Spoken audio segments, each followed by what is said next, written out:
அச்சச்சோ, என்னாச்சு ஊடகங்களுக்கெல்லாம்? எப்படி நியூஸ் போடுவீங்கன்னு மறந்துட்டீங்களா? சரி, நான் சொல்லவா? புதுக்கோட்டை அருகே மாற்றுத்திறனாளி பெண்ணுக்கு நடந்த வன்கொடுமை. தூங்குகிறதா தாவேக அரசு என்ற இளைஞர் போக்சோ வழக்கில் கைது செய்யப்பட்டிருக்கிறார். 8 வயது குழந்தைக்கு பாலியல் தொல்லை கொடுத்ததாக சிங்கப்பன் படை ஏன் சிங்கப்பெருமாள் கோவிலுக்கு செல்லவில்லை என்று யோசித்துக் கொண்டிருக்கிறார்கள். கோவில்பட்டி அருகே காவல் விவகாரத்தில் ஒரு இளைஞரை ஓட ஓட வெட்டி கொலை செய்திருக்கிறார்கள். என்ன செய்கிறது தாவேக அரசு? தமிழகத்தில் சட்ட ஒழுங்கு சரியாகத்தான் இருக்கிறதா? கோவையில் 13 வயது சிறுவன் கொலை செய்யப்பட்டிருக்கிறார்.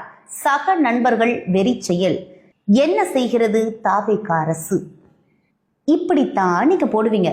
என்ன திமுகனா என்ன பழைய தக்காளி தொக்கா? இல்ல பழைய தக்காளி தொக்கான்னு கேக்குறேன். 3 நாளைக்கு முன்னாடி ஒரு லட்டு நியூஸ் போட்டீங்களே, ஞாபகம் இருக்கா?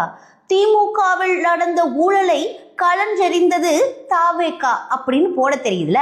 அப்ப இப்படி நடக்கிற நியூஸையும் இப்படியே போடணும். தயவு செஞ்சு ஃபேன் மொமெண்ட்டை விட்டுட்டு ஊடகங்கள், ஜேர்னலிஸ்ட் எல்லோரும் நடுநிலையா இருந்து செய்திகளை போடுங்க.